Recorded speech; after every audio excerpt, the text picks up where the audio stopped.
If you have these players on your Dynasty roster, we're going to recommend that you trade them for the rookie picks we specify in this video. So first of all, the S-tier running backs, so that's going to be the 3.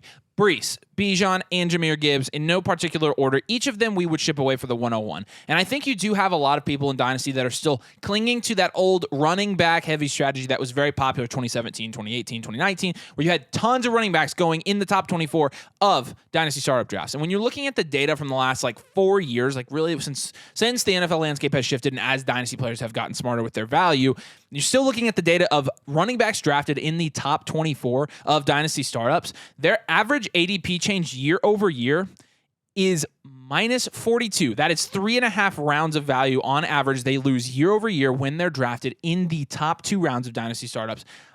Look, I did not make that up. I did the math. I did the research. It's true. And does it mean that all of these guys are going to lose 3.5 rounds? Absolutely not. In fact, even 2 years ago, last year, Brees was the only guy in the last couple years that actually increased his ADP and did it by 1. So obviously that's not the ACL too. He lost value after the tear. Yes, and obviously that's not saying look, all these guys are going to lose value, but it is saying that they are more likely to lose value than they are to gain it. And right now, the 101, and you might say nobody's making this trade, nobody's making this. Look, yes, they are. We do not predicate our content on your league. You don't understand. We have people that watch it playing home leagues, that play in leagues with idiots. We got to talk to those people too. And if you can trade any of those 3 running backs and get the 101 back, we're taking the 101 there. No question. You're getting great value. You'll get a quarterback in a Superflex league, or you'll get Marvin Harrison Jr. And both of those guys are very, very good. Yeah, it's not even an unreasonable thing to ask either. And I don't think it's something that I don't think they're just moves that idiots would make. Like the 101 is often going at that 1-2 turn. And we've seen Breece Hall and Bijan Robinson go as high. Both go there. Gibbs, if you are in a league where people consensus believe that Gibbs is a running back 1 in Dynasty, goes around that range. So definitely possible because they're all proven the 101 isn't. The 102, as much as I love Puka Nacua, we are assuming this 102 is Marvin Harrison Jr. as in a Superflex format, hoping that Marvin Harrison Jr. is taken after Caleb Williams. But Puka Nacua in a vacuum in our rankings, I don't know about you. I know it's close. For me, I prefer Puka in a vacuum in my rankings tier over Marvin Harrison Jr. in the relatively same tier, but in the relatively. It's in the relatively same tier. Jeez. But this Dynasty Fantasy Football is a game of value, and you win championships by accumulating value so you can acquire more points to win your championship and win your leagues and win money because money is cool. There you go. And with Puka Nacua, his market value is objectively less consensus than the 102, than Marvin Harrison Jr. It's not really a conversation. There are people who may have the same opinion, who do have the same opinion with like me, with Puka Nacua, and they will, quote unquote, overpay for Puka Nacua and give up potentially the 102. If that's an opportunity for you, even if you really like Puka Nacua, I'm taking the 102 for market value's sake. Jordan Love, same type of situation. If it were up to us, Jordan Love would be ranked a lot higher than he is right now in Dynasty startups because of the contract he's inevitably going to get, and because of his situation and how friendly it is, and with the really good wide receiver core, and just overall, it's a very good offense for him. If I can get the 102 and I have to give up Jordan Love, market value play, give me the 102. We know that's going to, believe it or not, it's going to continue to increase in value as we get closer to the NFL draft, and you're going to get value payoff there. Yeah, absolutely. So with the 103, if you have Garrett Wilson, this is tough, but if you have Garrett Wilson and you can get the 103, we're taking that. Put some names to the pick. Okay. Even though it's dangerous. Drake May, Malik Neighbors. That really should be it. You're getting one of those 2 guys there. Those are our top 2 choices as of this moment. And honestly, both of those guys we're probably going to take over Garrett Wilson. Doesn't matter what you think about Garrett Wilson. The hype around Malik Neighbors, who many people believe is a better prospect and maybe even will go higher than Marvin Harrison. Like you have to take that opportunity there at the 103. And I will say Garrett Wilson, I could see taking Wilson there too. So I'm on the fence with. Christian McCaffrey, I'm not on the fence with. You are absolutely trading Christian McCaffrey away and getting the 103 if you can do that. Send that feeler out. People, will say that Christian McCaffrey's not worth that, but I have seen in my leagues, especially in the last week, people are starting to get into arms races. And what I mean by that is people are starting to stack the deck on their team with contending assets, with high-scoring assets. Christian McCaffrey has been traded. Tyreek Hill has been traded. You've got guys like Cooper Kupp and Devontae Adams, people taking shots on them. And so people who are trying to stack their team early with contending assets, which is a bad idea, those people might overpay. In fact, I know they will, because I've gotten some overpays for some of my assets that I'm like, you can have them now because I'm getting an overpay here. If you can get an overpay for Christian McCaffrey, you can get the 103. Christian McCaffrey, there is no chance. There is zero chance that Christian McCaffrey next year is worth as much in Dynasty as he is this year. There's literally no chance. Absolutely zero. Zero. Look, I mean, how many points would he have to score to increase in value? 50 a game? Like, it's not happening. So Garrett Wilson, Christian McCaffrey, if you can trade either of those guys for the 103, we're taking the 103 in those scenarios. Yep. And with the 104, it's tough to say because in the tight end premium format, we love Sam Laporta, and we think that there are very few scenarios where we'd be moving him off of our roster. But there is a scenario here where if you can get the 104 in exchange for Sam Laporta, just take it, because even in tight end premium formats, Sam Laporta is consistently going middle of the third round as the Dynasty tight end 1. We love that at price. We love that as a value.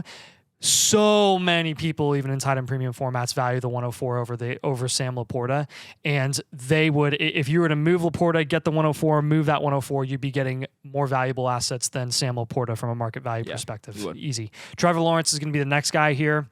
Lawrence is kind of a wild card. We've seen him fall and fall and fall, and he's become a really good value. Again, personal opinion aside, you're looking at one of Drake May or Malik Neighbors here, basically. Jaden Daniels, if you're really high on Jaden Daniels here and he goes second overall to Washington. JJ McCarthy, potentially. He's in here. Yeah, for sure. Look, Trevor Lawrence. If JJ goes to the Vikings, Nathan, it's happening. If JJ goes to the Vikings and they trade up for him, then yes, he is definitely the QB2 in this class. I wrote an article over at flockfantasy.com about that, actually. You mean flockfantasy.com/domain? Yeah, flockfantasy.com/domain. And if you want our advice, if you want super cool articles that we do, these super cool exclusive videos articles are not the selling point. The team blueprint is the selling. There you go. Then a customizable thing that has been known as, at this point, that's rolling up the screen here. You get to see what it looks like. We review your roster. We personally review your roster. We give you personal feedback on your roster and really moves that you should be making to increase value on your team and to ultimately win your leagues. We do a bunch, like so many of these, and we send them out to you personally. We have 40 in our queue. We have 40 in our queue. We give these to you. We give you feedback and follow-up answers on any questions that you have afterwards. It's definitely worth your time. So not only do you get that, you get the trade calculator, you get our rankings, you get a bunch of other expert things. Like, guys, we'd love to have you over there. We care about our supporters. We know them personally. We want to know you personally. Get over there, sign up, submit for a team blueprint, send us friend requests. Yep. And chat with us. At the 105 here. So Chris Olave is a guy that I think is good value right now in Dynasty. Is a guy that I'm targeting in some of my trades in Dynasty, but it's somebody that if I'm like faced with the 105, I'm like, oh, actually, you can have Chris Olave for the 105. And the reason being, I think that whoever's going to go at the 1, because even really, like, we haven't even hit Rome yet. We haven't even hit Rome. We haven't even hit Rome. Rome Odunze is probably going to get higher draft capital than Chris Olave got. Yeah. Like, Rome Odunze is hopefully a better situation. Like, even if he goes to the Giants, that's as garbage of a situation as the Saints. Right. And you're getting a guy with better draft capital. And honestly, the value insulation alone heading into the next couple of weeks is worth it. Purdy is the same way. Yeah. Purdy, when you're looking at the quarterbacks that you could potentially get the 105, and the amount of quarterbacks, I mean, there's been 6 quarterbacks mocked in the first round of the NFL draft multiple times here in the offseason. It's pretty common. But 4 consistently mocked. And so you're going to get a quarterback that potentially could go to the Minnesota Vikings. That could potentially go. You've already got one going to the Bears. So other landing spots that could be good. Obviously, Brock Purdy's landing spot is the best landing spot in the NFL. That's why he's relevant, or one of the big reasons why he's relevant. But that being said, Brock Purdy, if I can ship him off and get the 105 in return, I'm just going to take the 105 from him right now for market value and also for the flexibility of being able to kind of move off of that pick for more than Brock Purdy or to draft somebody there. And we're talking about ceiling too with a lot of these assets. And the top 5 assets in this rookie class all pretty much objectively have a higher ceiling than Brock Purdy does, especially at the quarterback position. You're talking about the top 3 QBs going from the 101 to the 106, and Daniels, May, Caleb Williams, all of them have a much higher ceiling than Brock Purdy does. Brandon Ayuk as well. You can get one of those 3 receivers here at the 105, Yes. if not one of the top 2 quarterbacks. Yeah. Like this 105, this is an elite tier no matter what, pretty much this year. So if I can move Brandon Ayuk, I think I'm getting somebody better there for the 105. So 106.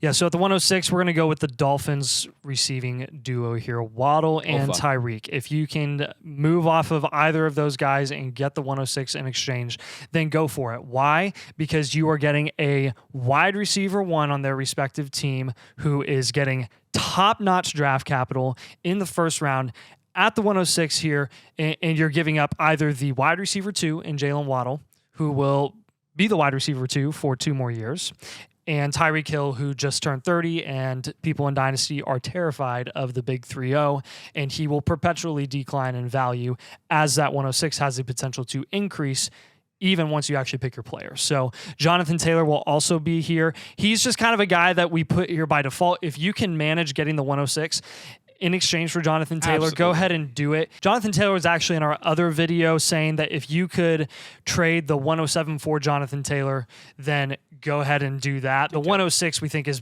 good enough. Even though it's in kind of the same tier, you actually have your pick of what player you want in that tier, and there is a big advantage there from a value perspective. So go ahead and just move off JT, move off the running back, and go get that 106. So the 107, this is where it starts to get a little bit dicier because now you're getting into the range where it's like you're risking a tier drop-off. And a lot of differing opinions on value, too. For sure. A lot. So the 107 we've seen consistently go over Tua in startup drafts. If you can get the 107 for Tua Tagovailoa, again, we're still talking top 4 quarterbacks, top 3 wide receivers here. Okay, so your odds are you're going to get a quarterback with higher upside than Tua Tagovailoa. This is risky because in Superflex League, Tua should be more valuable than he actually is. But that being said, you're talking about market value, and the market value play, the 107 by the time the draft rolls around has a 70+% chance of being more valuable than Tua by a good margin. And so from a market value standpoint, you want to make that move. There's plenty of QB desperate teams out there, too, that would be willing to pay that price. Devonta Smith. If you can get the 107 for Devonta Smith, I mean, who was the wide receiver 2 on his team, and you can potentially get one of the 3 wide receivers in this year's class, I'm doing that. Do it. Same thing with Michael Pittman. Romo Dunze, Malik Neighbors, and Marvin Harrison Jr. You're not going to get probably Romo Dunze here, probably, or one of the quarterbacks here. You're taking those guys over Michael Pittman. You are. And Michael Pittman, maybe a guy who's going to get somebody else there in Indy. I think it's going to matter a lot for Michael Pittman. Maybe not, but at the same time, he's going to lose value. And so the value play here would be to capitalize on Pitty's highest value of his career and go get to 107 in a stacked draft class. Mm-hmm. Getting dicey, 108. DJ Moore and Devon Achane are going to be here. 2 guys that very different, play styles, other than the fact that they're a wide receiver and a running back. DJ Moore can really play that alpha, I think, in Chicago's offense with Caleb Williams. I think there's a possibility that he could be very, very productive. I also think there's a possibility that, maybe he disappoints. And what I know for sure is that DJ Moore is on the wrong side of 25. And for some reason, people are scared of that. And for some reason, even with a contract and even with a friendly situation with increased passing volume, I think he's hit. I don't think he's going to increase in value. Am I incorrect in saying that? I don't think so. No. I think it would take a lot for him to continue to increase in value in Dynasty from here on out. I would rather have the 108, who at this point we're still looking at first-round caliber wide receivers like Brian Thomas Jr. and heck, even Brock Bowers could potentially fall here at the 108, depending on how many QBs go in the first round, what their landing spots are. Same with the wide receivers. And to me, I'd rather take those guys. I'd rather take those talents. Devon Achane is just a wild card. I mean, when he's on the field, he's hyper productive. We know that the Dolphins are not going to rush for 33 touchdowns again this year, so there's that. But all that to say, with Achane, I think there's enough question marks with his game, and I don't want to. I'm not going to say his health yet, but there's enough questions with his style of play and with his game that he could be very inconsistent from a production standpoint, and that could result in him losing value. So for the 109 here, T. Higgins is going to be the first guy, and with T. Higgins, he's still maintaining fairly good value, and we're not necessarily advocating. I mean, I guess we are technically advocating to sell T. Higgins here for the 109. For the right price. For the right price, though. And so with the 109 is an interesting pick because a lot of people view this as like, okay, so let's see who we have here. Caleb Williams, Drake May, and Jaden Daniels safely. The 3 wide receivers, Harrison, Neighbors, and Odunze, safely. Brock Bowers, safely. So then you have really 7 locked in. If any of Brian Thomas Jr., McCarthy, thank you, Benson, Brooks, Adonai Mitchell, Xavier Worthy, all of those guys, there are 10, 11 guys that might get first-round draft capital this year. That's legit. So you didn't even mention Penix and Nix. And we're getting plenty of noise as well. I know this sounds far-fetched. This draft class is stacked. And the value of these picks is going to reflect that in 3 weeks. I promise you. So when you're talking about trading T. Higgins for the 109, if you have 4 or 5 quarterbacks get first-round draft capital, then you're pushing all 3 of those receivers down, then you've got Brock Bowers at the 109. Or you're getting Brock Bowers taken early, and you're getting one of those receivers. You could get Rome. Or with the 109 specifically, what we think and what we suspect might happen is that Trey Benson is going to get pushed up to the 109 here. Yes. Because if Trey Benson gets second-round draft capital, like I think is probable at this point, people want to say, oh, yeah, Trey Benson could go second round. But then they don't talk about what happens when that happens. Positional need. He bumps up to the 109, 110 range easily. And then you have the late first-round wide receivers that we haven't even touched yet. There's going to be a lot of flexibility with this pick, and so we're moving off of T. Higgins. Nico Collins is a guy that right now, he just lost some value. But Nico Collins... There's still some buyers out there, and I think they're buying too early. They are buying too early because he could potentially lose even more values. But if you can get the 109... Yeah, I took the 109 over Nico Collins in a startup draft recently.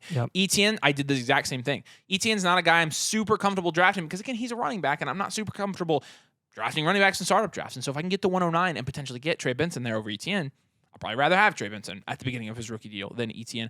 Again, it's all hypothetical, but the class, I'm telling you, the class is so deep. This isn't rookie fever. Like, I do not, we just did a video the opposite of this. I do not have rookie fever here. I'm telling you, this is the deepest class I think I've seen in terms of like draft capital insulated talent. It's actually bananas. So 110. It gets a little bit easier for me after this. Yeah, the 110. This is black and white for us. George Pickens. We've been screaming this from the rooftops, and even before the Deontay Johnson trade, when you saw the outlier deals for Pickens going for the 111, 112. Deontay Johnson leaves, goes to Carolina, and Pickens is now, supposed to be the wide receiver 1 in Pittsburgh. Guys, this is one where I'm like, you need to do this now before the NFL draft. You need to do this like now, ASAP, as soon as possible. Get George Pickens off your roster for the 110, please. Like, even if for some reason Pittsburgh doesn't draft a wide receiver day 2, then just take the value. Take the pick. Take the insulated value in the 110. You're not going to feel bad about it. James Cook is also going to be in this range as well. He's a guy that we've talked about the risk of Buffalo potentially drafting another running back. And look, regardless of where it is, as long as it's not like the irrelevant range of like the 6th or 7th round or even 5th round, like there is risk with James Cook, and there's risk with that situation in Buffalo and how they're going to run their offense, which could look different than it has historically with Josh Allen even. They could run that offense a little differently, and I think that it's not going to be super duper friendly for James Cook from a market value perspective when everyone's looking into how it's actually going to be all off season. If you can get the 111 or the 112 for Josh Jacobs, I'm taking both of those picks over Josh Jacobs right now. And a lot of people are like, yeah, Josh Jacobs just signed a new contract. He's with the Green Bay Packers. Read the contract. It's kind of a scam, honestly. So I don't feel comfortable with Josh Jacobs, his efficiency recently, his production recently, his contract situation. Look, this might be modest too. You may be able to push it and get a little earlier pick too. I think so. I think so as well. If you just have people that are blindly riding that contract hype train. Yeah. Kenneth Walker is going to be next. Kenneth Walker, I don't know what the new offense there is going to look like. I don't know how they're going to utilize Charbonnet. I don't know how Kenneth Walker is going to look in that offense in terms of how he's used and what his red zone carries look like, all of that. And honestly, I have zero interest in risking it at all. Because you're going to get a first-round wide receiver here at the 111, most likely. I'll take a first-round wide receiver. Yep. I'll also take a first-round wide receiver over Isaiah Pacheco. So if you can get the 112 for Pacheco, 111 for Pacheco, shoot as high as you can. But Isaiah Pacheco is replaceable. Isaiah Pacheco is not a generational running back talent, so his value is not that insulated. So we're taking all those guys. All these running backs too here, Cook, Jacobs, Walker, Pacheco, like, would you rather have Brooks? Would you rather take a shot on Brooks? Yes. Would you rather take a shot on Adonai Mitchell? Yes. Xavier Worthy? Yes. Lad McConkey? Yes. Even? Yes. Early second, we're going to have a list here of Mike Evans and Baker Mayfield. These two guys coming from Tampa. It's really nothing against them as talents. I mean, Baker, we know what Baker is. Everyone knows what Baker is. I've actually seen, dude, I've had some people ask me about some deals regarding Baker Mayfield where they're acquiring Baker Mayfield. And I'm like, holy crap, he is dang near a sell. Like, if we're really considering these like stuff involving Mahomes and down tiering to Baker Mayfield, no, don't do that. People are please. doing that. Yes, No. there are some. Well, I mean, it is like Baker plus a significant piece, but it doesn't matter. Like you don't down tier to Baker. Don't down tier from a top 12 to 14 dynasty wide receiver to Baker Mayfield. Very risky. Did you hear me talking to Kyle about that? No. When we were walking in the game, I was telling him how, like, I don't get why Baker's being drafted where he is. Like, I'm not touching him. No, I'm there. not touching him. He has gone way too high for me. Way too high. Early second? Heck yes. Yeah, so Mike Evans, same kind of situation. At this point, I am way past betting against Mike Evans putting up 1,000 yards. Absolutely. And he still can. And he still is if you capable can't get of this, that. let him die. Even if he puts up 1,000 yards this year, he is not going to be worth nearly an early second going into his 31-year-old season in the NFL. Cooper Kupp, kind of same situation here. He can be productive. He won't get close to the amount of production that he had before Puka Nacua was there, and that's a huge knock on his value. Some people are still willing to pay an early second for him. Hollywood Brown, because of the Rashee Rice news alone, has moved up boards, and once, if and when Rashee Rice is suspended for even a few games, Hollywood's price is going to continue to go up. It just is. Javonte Williams also here, a guy that we are just very, very worried about the situation in Denver. Honestly, I have zero confidence whatsoever, zero optimism that Sean Payton is actually going to commit to Javonte Williams long term. And I think it is very, very likely that the Broncos go ahead and just take a running back third or fourth round this year. What's even better than getting an early second for these 5 guys is getting a 25 first. Yeah. Because I've seen it happen. So a lot of times you get in this early second, it's like, hey, let's try to get these 25 first. I love that. Better than the seconds, for sure. 25 first are more first are more valuable than seconds, even a year out. People play that the wrong way. Mid-second, Christian Watson, we would trade for mid-second at this point. He's still hanging on to some value, but hasn't really proved that he's going to be somebody who demands a lot of targets there. Derrick Henry has some value because he went to a new team, and that naturally comes. Justin Fields somehow is still going, like 10th, 11th round. Like, he's a backup quarterback. Look, that's coming from the guy that traded for a 6th round pick, less than Trey Lance. I need to get this out. I know I drafted him in the startup draft, and I know it was before any of this happened. It was before any of the free agency stuff, and he was traded. Look, like, my team's screwed in that league. I know that. Was it a mistake? Yes. At the time, it was the market value pick, and now I suck because of it. But you made the same mistake I did with Lance the year before. Like, yes. you couldn't stand value, Fields, and then he was gone. And you're like, I have to take the value anyways, even though I don't like him. And people are like, oh, you said we told you. I did tell you. I told you for a year and a half. So don't act like I didn't say to sell Fields. Now, that being said, he's worth nothing now. And people are still paying. Taking him in the 10th round. Dude, for a quarterback that's not going to be starting. You guys are Najee, Ramondre, 2 running backs. I'll take a mid-second and try to get a new running back there. Yeah. Jake Ferguson. Why? What is up with Jake Ferguson? And then JMO. What is, like, just real quick, what is JMO's highest finish in PPR leagues through his first 2 years? Not good. Jameson Williams. Let's just look right now because I just don't understand. So last year he was the wide receiver 82. Oh, that's fine. So how many times did he get in double digits last year? Because he played after he was suspended. 1, 2. Oh, he had 3 double-digit games. Well, he had a string of 8-point games there at the end of the year. So, I mean, he's basically the biggest buy there is. Jameson Williams pushing to be a full-time starter. I love seeing that headline. I'm like, we're drafting him where? Get a second for him. Yep. He was 70th in points per game last year, 6.7 points per game. That's definitely replaceable if you ask me. Yep. Especially with somebody in the mid-second where you could potentially get a first-round wide receiver. That's worse than Quentin Johnston. And then late second. Khalil Shakir now going for late second. Zamir White. Both of those guys could get replaced. Dalton Schultz, and who just got Stephon Diggs on his team, and then Dontavian Wicks as well. So those are our trade your players for these picks. A lot of this is risky. We're betting. This is a bet, and you can come back in 3 weeks. And if the class ends up being crappy, then I will say this video is a lot harder to do than trade your picks for these players. It was way tougher. rarely advocating in trade for general to picks like trade that. for picks anyways. So it's a difficult one to do. Yes, it is. Make sure you drop a like on this video and make sure you subscribe if you play Dynasty Fantasy Football. Appreciate you guys watching. We'll see you later.